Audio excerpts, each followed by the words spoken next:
The night air clung heavy with damp, the kind of silence that presses against the skin until even the sound of breath feels too loud. In the distance, artillery pulsed like a heartbeat, faint but constant, a reminder that the front was never far away. Beneath that veil of noise and shadow, a handful of men moved with purpose through a land occupied by an enemy that outnumbered them 100 to 1.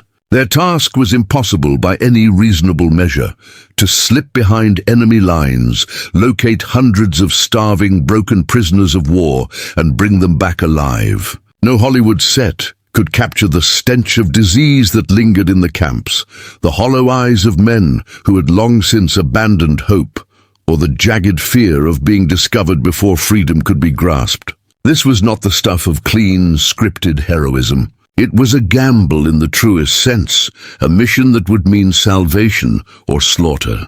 If you want these buried fragments of history unearthed, if you want the unvarnished truth rather than the myths, then stay with us. Share this story, subscribe, and let it carry forward. Because these shadows deserve voices, and these men deserve remembrance. The first step behind enemy lines was not taken in confidence but in silence. A silence so sharp, it made the jungle itself feel alive with listening. The men who moved there carried no illusion of safety. They were soldiers, yes, trained and hardened, but even the most seasoned among them understood that here, in this place, training bowed before chance. The monsoon air pressed down on their skin, slick with sweat that had nothing to do with exertion and everything to do with fear. They could hear each other's breathing, shallow and measured. The cadence of men who knew that one careless inhale might betray them.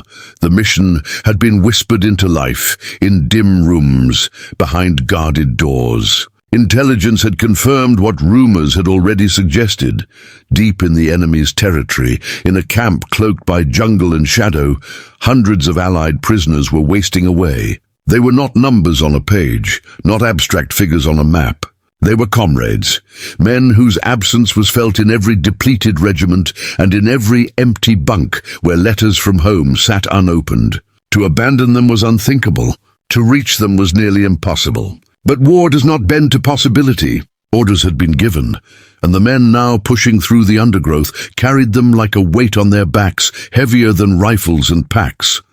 Every sound became an enemy. The crack of a branch beneath a boot seemed to echo across valleys. The cry of a bird overhead, sudden and sharp, sent hands tightening around triggers. Patrols were out there. Japanese soldiers who knew the terrain as well as they knew the feel of their rifles. A single sighting would mean more than capture. It would mean the annihilation of the mission before it began. And so the men learned to move as shadows, pausing when the jungle hushed, advancing only when its own noises masked their steps.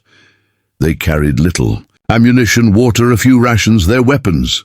Weight was their enemy as much as the patrols were.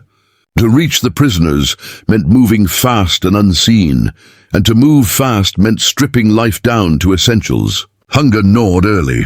The heat drained strength with merciless persistence. Their throats burned from rationed sips, their stomachs knotted from the absence of food. And yet to stop was to invite discovery. Forward was the only choice. Always forward. At night the jungle shifted. Darkness was not an ally. It was a second enemy. The moon's glow slipped through gaps in the canopy, casting distorted shadows that played tricks on exhausted eyes. Every tree seemed to move. Every rustle became the whisper of boots on leaves. Sleep was rationed more strictly than food. 2 hours, perhaps 3, snatched in shifts, ears still tuned to every sound beyond the perimeter. In those restless moments, men thought of the prisoners. They imagined them lying in bamboo cages, skins stretched thin over bone, eyes dulled by starvation. They imagined the disbelief that would meet them, the shock of hope suddenly offered where only despair had lived. These thoughts were not comfort. They were burden. They made every stumble heavier, every breath tighter. The men were not only carrying themselves. They were carrying the weight of hundreds who did not yet know that salvation was inching closer through the jungle. The land itself seemed to resist them. Leeches clung to legs. Mosquitoes descended in clouds that no net could fully repel. The damp, rotted boots blistered feet and turned skin raw. Rivers, swollen by rains, demanded silent crossings, the water cold, the current tugging like unseen hands. Each crossing was a gamble. Rifles held overhead, packs soaked, hearts pounding, as men prayed the current would not pull them under. On the far banks, they collapsed into mud, silent but shaking, the relief as fleeting as breath. Because even then they could not rest. In this world courage did not roar. It whispered. It was the steady grip on a rifle when hands trembled. It was the measured step into the unknown again and again, knowing the unknown might kill. And as the men pressed deeper into the shadows, their silence became more than necessity. It became identity. They were not soldiers now, but ghosts, slipping past the living, unseen, unheard, moving toward a place where hundreds of forgotten men still clung to life by threads. Somewhere ahead, beyond the trees and rivers, lay the camp. The wire, the faces that waited behind it. And with each mile swallowed by the jungle, the weight grew heavier, not lighter. For to reach them was only the beginning. To bring them back alive was the impossible task that lay ahead. The first glimpse of the camp came not in daylight, but through the gauze of dawn. When mist clung to the ground, and barbed wire rose from it like the ribs of some broken animal. The rescuers lay belly down in the mud, hearts thudding, as they stared at the silhouettes within. What they saw silenced them more completely than any enemy patrol ever had. Behind the wire moved men, but men in form only. Their uniforms hung in tatters, their skin stretched tight against bone, their movements sluggish, each gesture weighted by starvation. These were prisoners of war, but they looked like shadows barely tethered to flesh. Hollywood, when it shows camps, often gives us order. Rows of huts, men lined for roll call, defiance glinting in their eyes. The truth was uglier, more chaotic. Bamboo huts sagged under mildew. Mud pooled beneath every step. The smell carried long before the sight, a sour mixture of human waste, rot, and disease. Dysentery had reduced many to husks. Malaria turned skin waxy and eyes glassy, open sores festered with insects. And yet they moved, slowly, almost mechanically, as if the rhythm of captivity had drilled itself into their very marrow. The rescuers watched, transfixed by both horror and recognition. These were their own, Americans, British, Australians, men who had once marched under flags, who had once written letters home with steady hands, who had once believed they would return. Now they were half-living, staggering like wraiths through routines meant to break them further. One soldier whispered a curse under his breath, not at the guards pacing the perimeter, but at the cruelty of seeing comrades reduced to this. Inside the wire, the prisoners lived in a twilight of endurance. They ate little more than a handful of rice a day, sometimes crawling on hands and knees to catch stray grains dropped in the dirt. They drank water thick with filth. Beatings were routine, sudden, senseless, delivered not for disobedience, but for existing. Men learned to keep their eyes down, their voices low, their hope buried deep. Yet even hope, when pressed far enough, begins to flicker. Some had lost the will to stand. Others muttered to themselves, words from home repeating like broken prayers. And still others clung to fragments of memory, a wife's face, a child's laughter, the way a city street looked at dusk, as if by holding those images, they might anchor themselves against the tide of despair. The first whispers of rescue came like hallucinations. A villager, sympathetic and reckless, murmured that Allied soldiers were moving in the jungle. The story traveled hut to hut, face to face, fragile as smoke. Could it be real? For men who had lived months, years in cages, the idea was unbearable. Some rejected it outright, convinced it was a trick, another cruelty. Others dared to hope, their eyes brightening for the first time in months, though hope itself felt dangerous, like standing in open ground under a sniper's sight. To believe in rescue was to risk breaking all over again. The guards, meanwhile, sensed nothing. To them, the prisoners were already broken.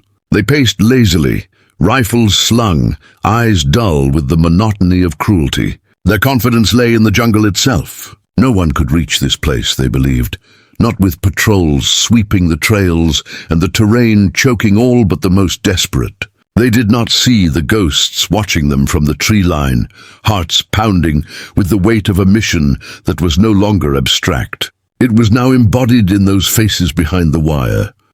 For the rescuers, the moment was a crucible. They had prepared for hardship, for risk, for confrontation. But nothing had prepared them for this sight, the sight of their own countrymen transformed into skeletal echoes. The mission became heavier, sharper. It was no longer about orders written in ink, no longer about strategy on a map. It was about those men whose eyes still glimmered faintly through the bars, who still breathed despite every cruelty meant to extinguish them. The rescuers knew then that failure was not an option. To turn back would not simply be defeat. It would be betrayal. Still the challenge loomed. How to reach them without alerting guards. How to feed them enough to walk, yet not enough to draw suspicion. How to move hundreds of bodies, weakened by starvation, across miles of jungle, where even the strong faltered. It was a puzzle without a clean solution, one that demanded improvisation, courage, and silence sharper than any blade. From the tree line, as the sun burned the mist away, the rescuers pulled back, carrying the image of hollow faces with them. It was no longer rumor, no longer a mission whispered in briefing rooms. It was real, urgent, fragile. They had seen the men. They had looked into their eyes. And now the shadows of those prisoners would march with them, step by step, until the wire itself was broken. The jungle had carried them this far. Now it would have to carry 500 more.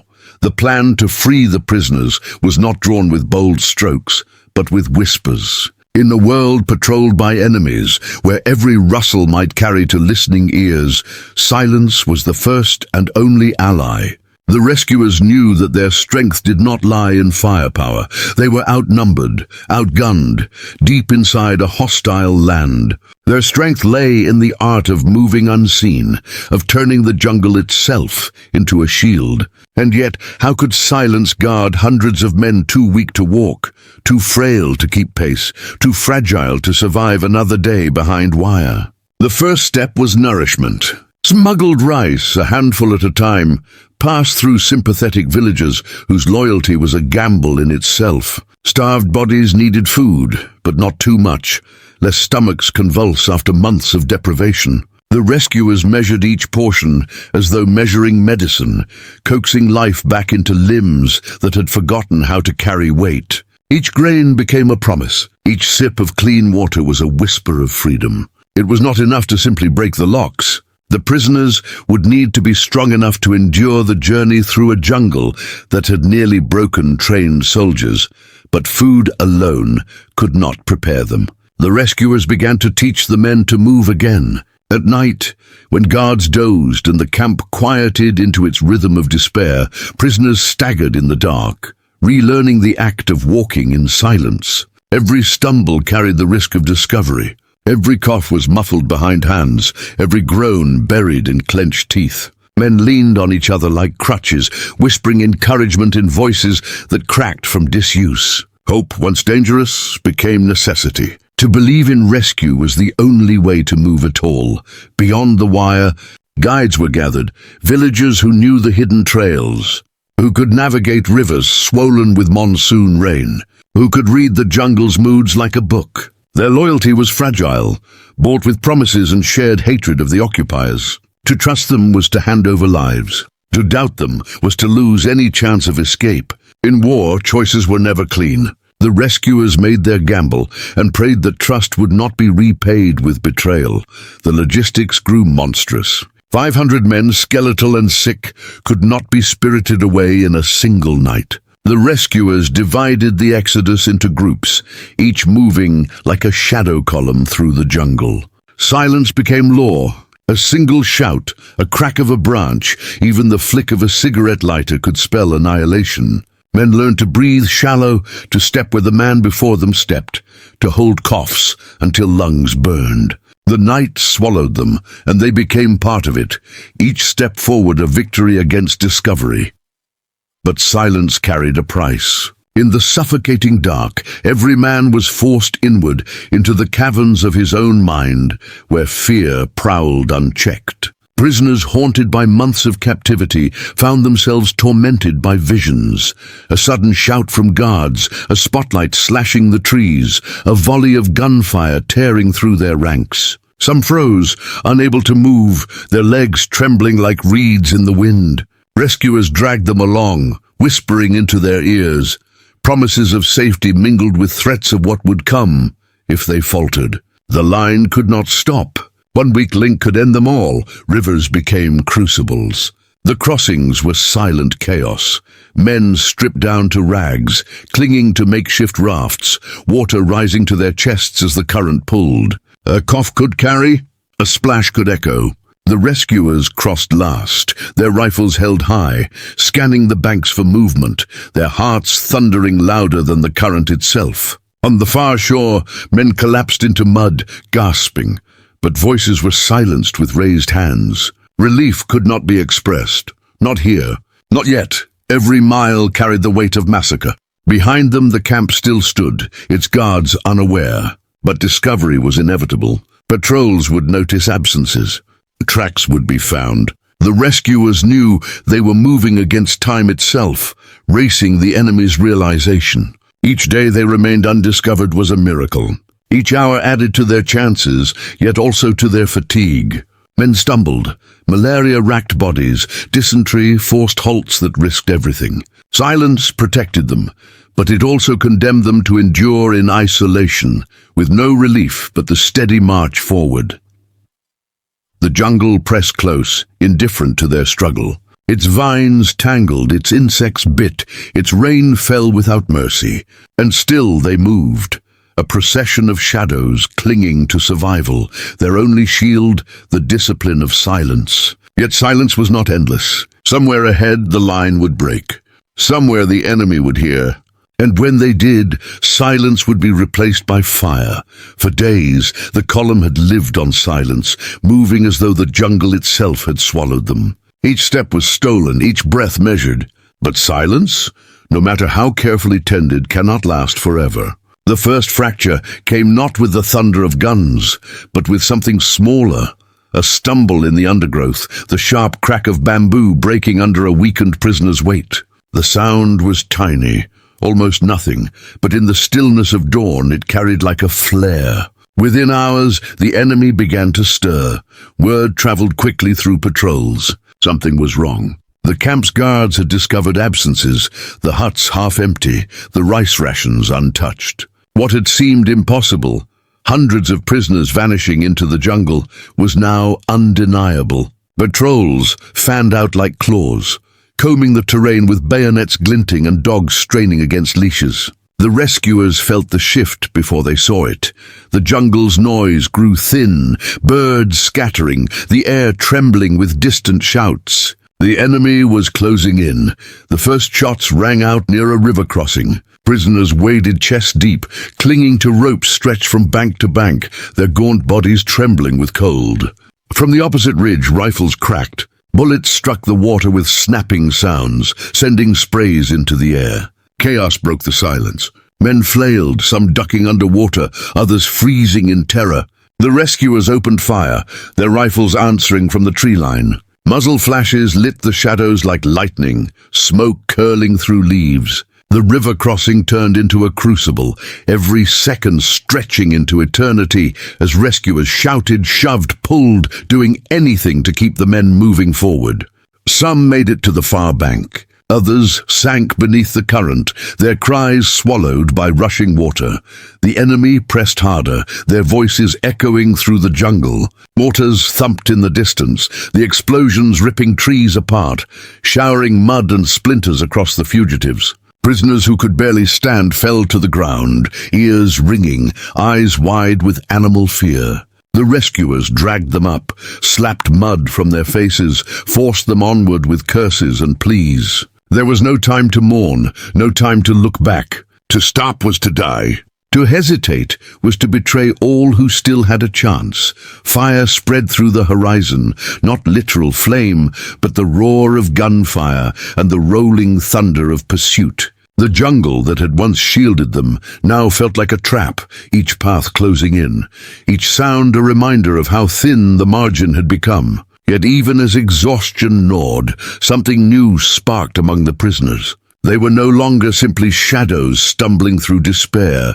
They had heard the crack of allied rifles, seen comrades pull them from rivers, felt the impossible weight of hope pressing them forward. The disbelief that had once chained them began to fall away. For the first time in months, their march was not toward death, but toward freedom. Still, freedom demanded a cost. Rear guards fought delaying actions, their fire echoing in the valleys, their figures glimpsed only in flashes before they vanished back into the green. Every bullet fired was a prayer that it brought another step for the column. Every body left behind was a debt carried by those who survived. The rescuers understood this price, bore it with clenched jaws and eyes that never softened. To save 500 meant some would not see daylight again. The jungle floor bore witness, blood-darkening leaves, weapons abandoned, where hands no longer gripped them. As dusk fell, the horizon itself seemed alive with fire. The setting sun cast the canopy in red light, mingling with the smoke of skirmishes that still raged behind. The prisoners moved in stumbling silence now, too weak to speak, their feet dragging through mud. And yet they moved. Every mile gained was carved from blood and breath, every heartbeat stolen from the jaws of encirclement. Above them, the sky turned from crimson to black, stars pricking through as if to remind them that night was still theirs to claim. In those hours, no one knew if escape was truly possible. The enemy pressed closer with every moment, the jungle narrowed, and the exhausted column sagged under its own weight. But they moved still, driven not by orders, not by strategy, but by the fire that had kindled inside them. The fire that said freedom was no longer rumor, but something within reach, something worth staggering one more step, worth bleeding one more drop.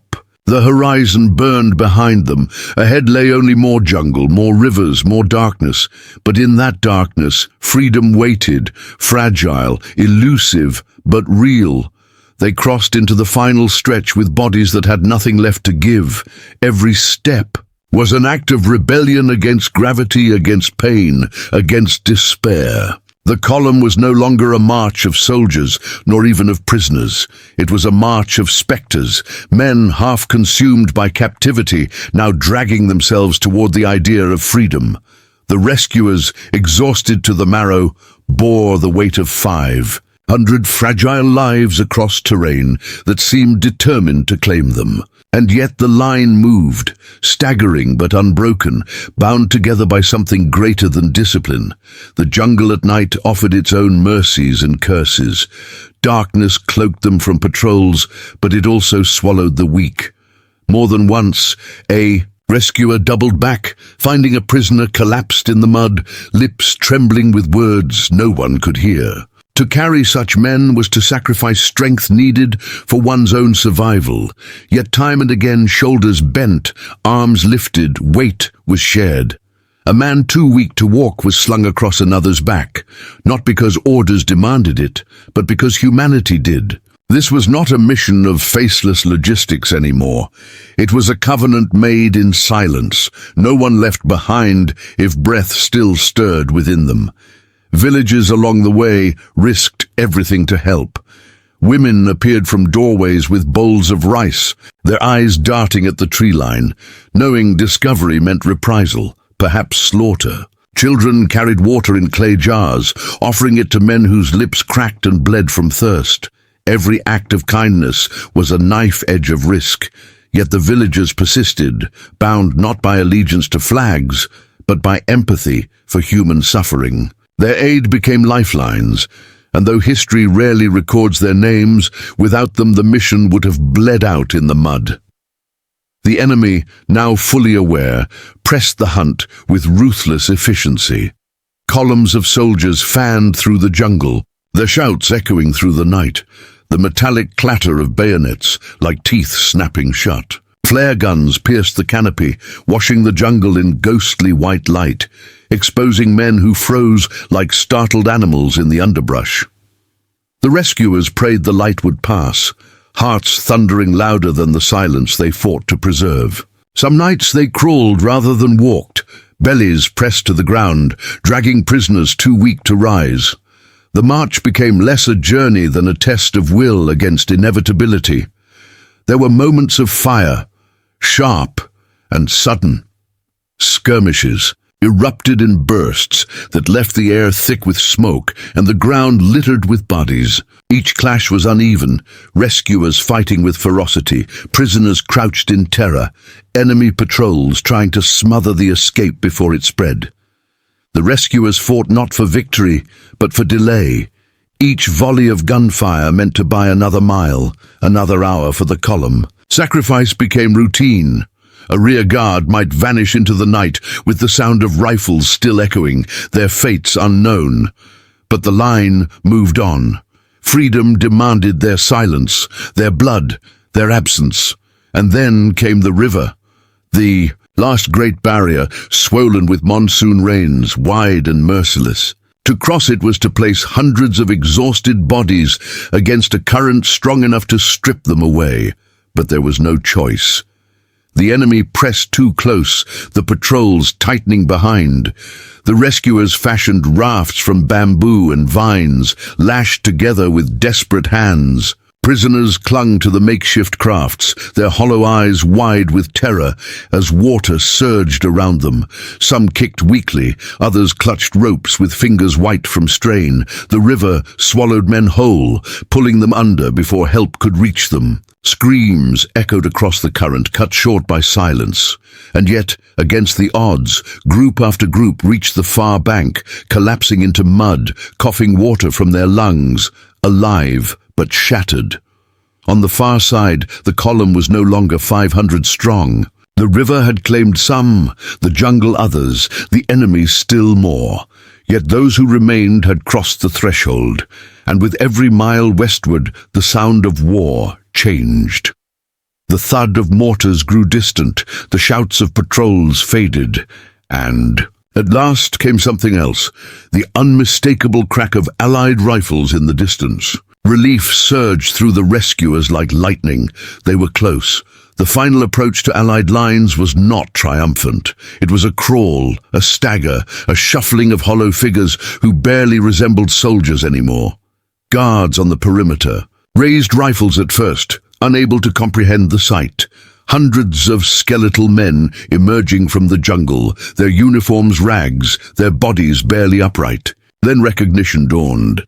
Shouts of astonishment, of disbelief, of joy broke the night. Medics rushed forward, blankets and stretchers in hand. For many prisoners, the moment of rescue was overwhelming. Some wept openly, tears cutting lines through dirt on their cheeks. Others collapsed where they stood. The final effort of survival expended the moment safety appeared. Still others stared blankly, too far gone to react, their minds locked in the twilight of captivity. Freedom was not clean. It was not the cinematic embrace of victors and vanquished. It was the frantic work of medics forcing water into parched throats, of nurses cutting away rotted clothing, of doctors fighting to keep starved bodies from shutting down when food was finally offered. Some prisoners died even after rescue, their systems too ravaged to recover. Their deaths, so close to salvation, were perhaps the cruelest cost of all. The rescuers watched, numb with exhaustion, unable to celebrate fully. They had delivered the men, but not all would live to see another dawn. When word of the mission spread, headlines framed it as triumph. Hollywood would later frame it as heroism, the kind of clean victory that audiences crave. But those who walked the jungle knew better. Triumph was paid for in silence, in sacrifice, in the faces of comrades left behind in rivers and ravines. The prisoners who survived carried scars no camera could capture, the nightmares of wire and beatings, the hollow hunger that never left, the guilt of survival when so many had not. The rescuers too carried their own weight, haunted by the images of men they could not save, by the sounds of rifles fired in desperate rearguard stands, by the knowledge that history would smooth over the rough edges of what had truly happened. And yet, for all the scars, there was something undeniable. They had defied the impossible. They had slipped behind enemy lines, found the forgotten, and brought hundreds home. The mission proved that courage does not always roar, that victory does not always shine. Sometimes it crawls through mud, whispers in silence, and carries men on broken backs across rivers that should have drowned them. In the years that followed, the mission faded into the larger tide of war stories. Other battles, other campaigns, other triumphs claimed the spotlight. But in the shadows of memory, the March of 500 still echoes. It echoes in the whisper of jungle leaves, in the crack of bamboo underfoot, in the shouts of prisoners stumbling toward freedom. It echoes in the silence of those who never returned, whose sacrifice was buried in unmarked graves. And it echoes in the truth that no film, no retelling, no myth can ever truly capture. That war is not clean, not cinematic, not heroic in the ways we are told. War is mud, blood, silence, fire, and the fragile thread of humanity stretched across the impossible. The forgotten mission that evacuated 500 POWs behind enemy lines is not forgotten at all, not here, not now. It lives in the memory of what courage looks like when stripped of glory.